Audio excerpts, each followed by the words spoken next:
Assalamualaikum warahmatullahi wabarakatuh. Selamat datang di channel Raden Sambang. Pada kesempatan kali ini, Raden Sambang akan membahas tentang sejarah Wali Songo. Sudah menjadi pengetahuan mainstream yang diamini oleh masyarakat umum, khususnya oleh masyarakat Tanah Jawa.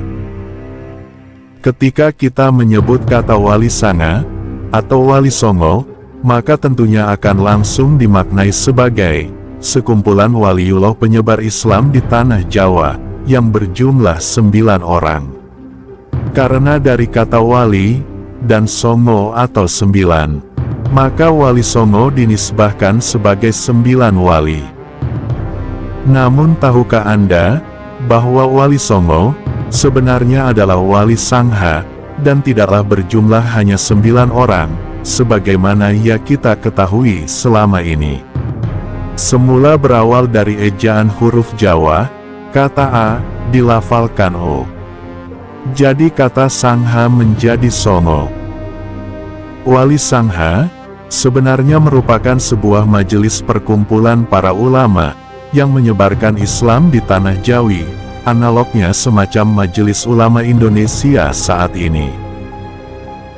Merujuk pada berbagai referensi naskah-naskah kuno tentang Wali Sangha, misalnya dalam naskah Serat Suluk Wali Sana yang berbentuk tembang Asmaradana yang ditulis oleh Sunan Giri II, disebutkan bahwa Wali Sana itu berjumlah 8 orang, yakni diantaranya Sunan Ampel, Gunung Jati, Mudung, Giri Gajah, Makdum di Bonang, Alim di Majagung, Mahmud di Derajat, dan Sunan Kali.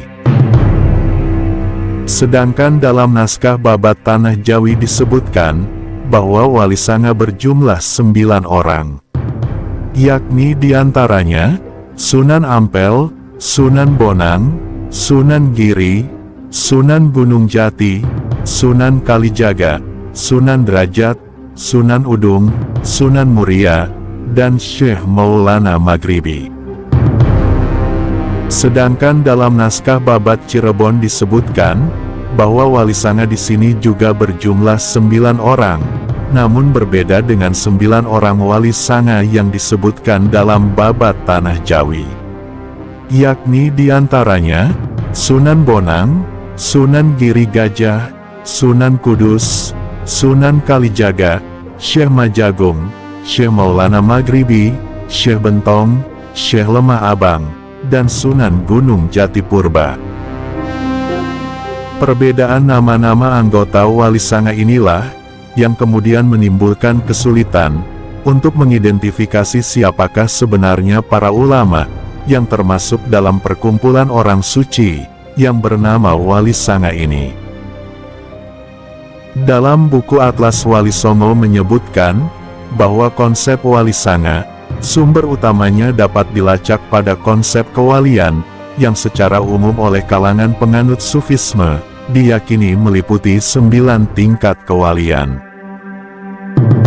9 tingkat kewalian ini oleh Syekh Muhyiddin Ibnu Arabi dalam kitabnya Futuhat Al-Makkiyah ditebarkan sebagai berikut. Tingkat pertama, Wali Kutub, yakni pemimpin para wali di alam semesta. Tingkat kedua, Wali Aimah, yakni pembantu Wali Kutub dan sekaligus menggantikannya jika wafat. Tingkat ketiga, Wali Autad, yakni wali penjaga 4 arah penjuru mata angin.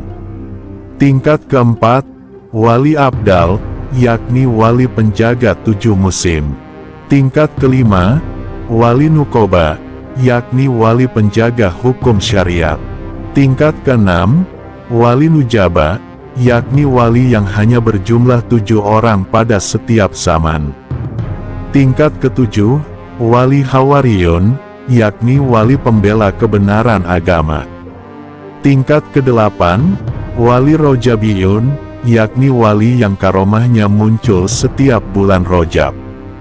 Dan tingkat ke-9, Wali Khotam, yakni wali yang mengurus wilayah kekuasaan umat Islam.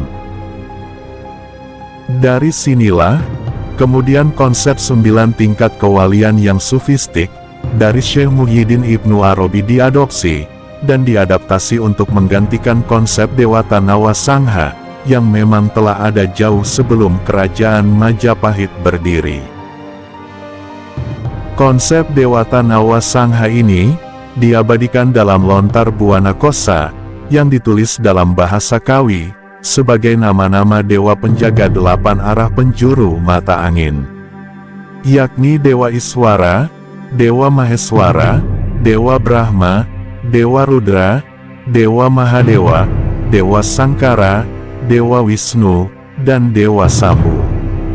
Lalu ditambah 1 dewa penjaga titik pusat, yakni arah tengah, yaitu Dewa Siwa. Konsep Dewata Nawasangha itu sendiri, sebenarnya merujuk kepada Ken Acintia, yakni Tuhan yang tidak bernama, yang kemudian dinamai dengan nama dewa-dewa. Makna dari kata Iswara adalah, yang berkuasa. Maheswara, yang maha berkuasa dari segala yang berkuasa. Brahma, yang menciptakan. Rudra, yang menghapus kesedihan. Mahadewa, cahaya dari segala cahaya. Sankara, yang maha beruntung. Wisnu, yang maha meliputi. Sambu, yang maha mewujudkan keberuntungan. Dan Siwa, yang maha suci. Konsep Dewata Nawasangha ini, sesuai dengan apa yang dinyatakan dalam kitab Rigveda. Sungguh Dia Bapa kami yang sesungguhnya, membuat kami yang sesungguhnya, penguasa kami yang sesungguhnya. Siapa yang mengetahui semua tentang Dia, Dia yang tunggal, dewa yang digelari dengan nama-nama dewa, Dia pula yang dituju oleh semua yang ada dengan penuh tanya. Dari konsep Dewata Nawasangha inilah, kemudian lahir di era Majapahit, sebagai lambang kebesaran kerajaan Majapahit. Dan konsep kosmologi Dewata Nawasangha inilah, yang oleh Wali Sangha dalam upaya dakwahnya, kemudian diadaptasi menjadi konsep Wali Nawasangha, di mana kedudukan 9 manusia adikodrati, penjaga 8 arah mata angin, plus 1 titik pusat yang dikenal sebagai dewa. Kemudian digantikan oleh 9 manusia-manusia yang dicintai Tuhan, yang dikenal dengan istilah aulia, bentuk jamak dari kata tunggal wali. Sampai di sini akhirnya kita menjadi paham, bahwa ternyata konsep Wali Sanga sebenarnya merupakan adaptasi dari konsep Dewata Nawasangha, atau perkumpulan 9 dewa yang bersifat Hinduistik, menjadi konsep Wali Nawasangha, atau perkumpulan 9 wali, yang bersifat sufistik. Dalam catatan sejarah keberadaan tokoh-tokoh Wali Sangha ini, selain diposisikan sebagai waliullah, yakni orang-orang yang memiliki kedekatan khusus dengan Allah, pada kenyataannya ternyata, mereka juga diposisikan sebagai walilul amri, yakni orang-orang yang memegang kekuasaan atas hukum umat Islam, dan sekaligus sebagai pemimpin masyarakat, yang berwenang menentukan dan memutuskan urusan masyarakat, baik dalam bidang keduniawian, maupun dalam bidang keagamaan. Dari sinilah, kemudian tokoh-tokoh Wali Sangha ini, dijuluki dengan gelar susuhunan, yang berarti menjunjung, atau menghormati, yang lazimnya dipakai sebagai gelar untuk menyebut seorang guru suci, atau mursyid thariqah dalam Islam. Di dalam perjalanan waktu, gelar susuhunan ini, kemudian mengalami transliterasi bahasa, menjadi sunan. Jika konsep Dewata Nawasangha, diadopsi menjadi Surya Majapahit, sebagai lambang kebesaran kerajaan Majapahit, yang wilayah kekuasaannya mencakup 8 penjuru mata angin, di mana Pulau Jawa menjadi pancer, atau titik pusatnya, maka demikian pula halnya dengan konsep Wali Nawasangha. yang mengadopsi Surya Majapahit, di mana kedudukan Wali Sangha harus mampu menjadi pembawa cahaya Islam, yang mampu menerangi 8 penjuru mata angin bumi Nusantara. Di mana Pulau Jawa berkedudukan sebagai pancer, atau titik pusat dakwahnya. Dari awalnya, dakwah Islam hanya dilakukan oleh Syekh Jumadil Kubro, atau kakek Sunan Ampel, Syekh Maulana Ishak, atau ayahanda Sunan Giri, dan Sunan Ampel, atau ayahanda Sunan Bonang. Sebagai generasi pertama, Wali Sanga di wilayah Nusantara yang mencakup Malaka atau Malaysia, Pasai atau Aceh, dan Ampel Denta atau Surabaya. Lalu pada generasi Wali Sanga pasca bergabungnya Sunan Bonang, Sunan Kalijaga, dan Sunan Giri, dakwah Islam pun kemudian terus meluas ke segenap penjuru wilayah Nusantara, yang mencakup Aceh, Minangkabau, Palembang, Banjar Kalimantan, Lombok NTB, Timor NTT, Makassar Sulawesi, Ambon Maluku, hingga sampai ke Fak-Fak Papua. Sementara dalam kitab Kanzul Ulum, yang ditulis oleh Ibnu Batutah, yang naskah aslinya masih tersimpan di perpustakaan Istana Kesultanan Ottoman di Istanbul, Turki, disebutkan bahwa pembentukan Wali Sangha ternyata dilakukan oleh Sultan Turki, yang bernama Sultan Muhammad I, sebagai sebuah tim khusus yang membawa misi dakwah Islam di Pulau Jawa, yang anggotanya berjumlah 9 orang. Di antaranya, Syekh Maulana Malik Ibrahim dari Turki, Syekh Maulana Ishak dari Samarkand, Syekh Maulana Ahmad Jumadil Kubro dari Mesir, Syekh Maulana Muhammad Al-Maghribi dari Maroko, Syekh Maulana Malik Israel dari Turki, Syekh Maulana Muhammad Ali Akbar dari Iran, Syekh Maulana Hasanuddin dari Palestina, Syekh Maulana Aliyuddin dari Palestina, dan Syekh Subakir dari Iran. Kesembilan ulama yang tergabung dalam struktur Wali Nawas Sangha inilah yang menjadi Dewan Wali Sanga generasi pertama, yang bertugas dalam penyebaran dakwah Islam pada periode tahun 1404 sampai 1435 Masehi. Ketika Syekh Maulana Malik Ibrahim wafat pada tahun 1419 Masehi, maka pada tahun 1421 Masehi, dikirimlah seorang ulama pengganti yang bernama Ahmad Ali Rahmatullah, anak dari Syekh Ibrahim Asmarakandi, yang menjadi menantu Sultan Champa Thailand Selatan, yang juga masih keponakan dari Syekh Maulana Ishak. Karena masih kerabat istana, maka Ahmad Ali Rahmatullah, yang kerap dipanggil dengan nama Raden Rahmat, kemudian diberi daerah perdikan di Ampel Denta Surabaya, oleh Raja Majapahit, yang kemudian dijadikan markas untuk mendirikan pesantren. Dari sinilah kemudian Ahmad Ali Rahmatullah, atau Raden Rahmat, yang dikenal dengan nama Susuhunan Ampel Denta, atau Sunan Ampel. Dengan masuknya Ahmad Ali Rahmatullah, atau Raden Rahmat, atau Susuhunan Ampel Denta, atau Sunan Ampel, ke dalam struktur Wali Nawas Sangha, maka Prabu Kertawijaya, yang saat itu menjadi Raja Kerajaan Majapahit, diharapkan dapat masuk Islam. Dialog antara Sunan Ampel yang mengajak Prabu Kertawijaya masuk Islam ini, tertulis dalam serat suluk Wali Sana, Sinom, Pupu 4, bait 9-11 dan bait 12-14. Selanjutnya pada tahun 1435 Masehi, ada 2 orang anggota Dewan Wali Sangha yang wafat, yaitu Syekh Maulana Malik Israel dari Turki, dan Syekh Maulana Muhammad Ali Akbar dari Iran. Dengan meninggalnya kedua anggota Dewan Wali Sangha ini, maka kemudian Dewan Wali Sangha mengajukan permohonan kepada Sultan Turki, yang saat itu dijabat oleh Sultan Murad II, pengganti Sultan Muhammad I, untuk dikirimkan 2 orang ulama pengganti, yang mempunyai kemampuan agama yang lebih mendalam.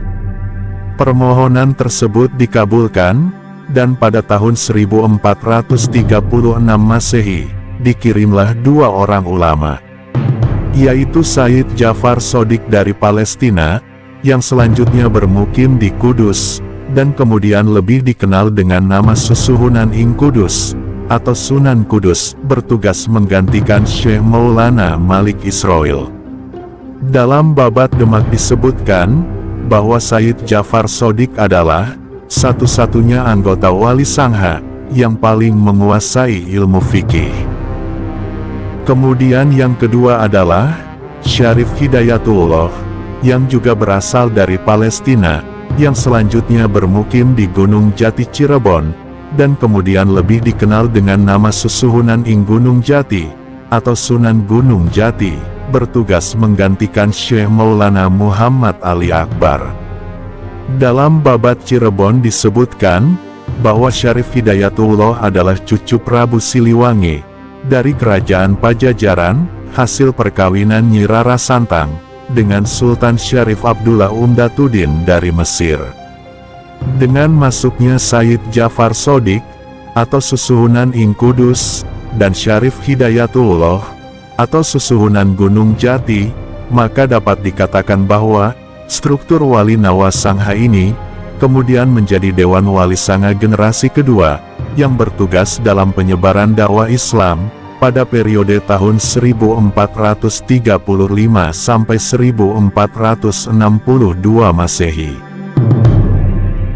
Selanjutnya pada tahun 1462 Masehi, kembali dua orang anggota Dewan Wali Sangha wafat, yaitu Syekh Maulana Hasanuddin, dan Syekh Maulana Aliuddin, yang keduanya berasal dari Palestina. Kemudian pada tahun 1463 Masehi, Syekh Subakir yang berasal dari Persia, dan Syekh Maulana Ishaq yang berasal dari Samarkand wafat. Di dalam sidang Dewan Wali Sangha di Ampel Denta Surabaya, tahun 1463 Masehi, kemudian diputuskan bahwa ada 4 orang ulama pengganti yang masuk dalam struktur Wali Nawasangha, yaitu Raden Makdum Ibrahim Putra Susuhunan ing Ampel Denta, atau Sunan Ampel, yang selanjutnya bermukim di Desa Bonang Tuban, dan kemudian lebih dikenal dengan nama Susuhunan ing Bonang, atau Sunan Bonang, yang bertugas menggantikan Syekh Maulana Hasanuddin. Dan yang kedua adalah Raden Qasim, yang juga merupakan putra Sunan Ampel, yang selanjutnya bermukim di Lamongan, dan kemudian lebih dikenal dengan nama Susuhunan Derajat, atau Sunan Derajat, bertugas menggantikan Syekh Maulana Aliuddin. Kemudian yang ketiga adalah Raden Paku, putra Syekh Maulana Ishaq, yang selanjutnya bermukim di Giri Kedaton Gresik, dan selanjutnya dikenal dengan nama Susuhunan ing Giri Kedaton, bertugas menggantikan ayahnya, yakni Syekh Maulana Ishaq.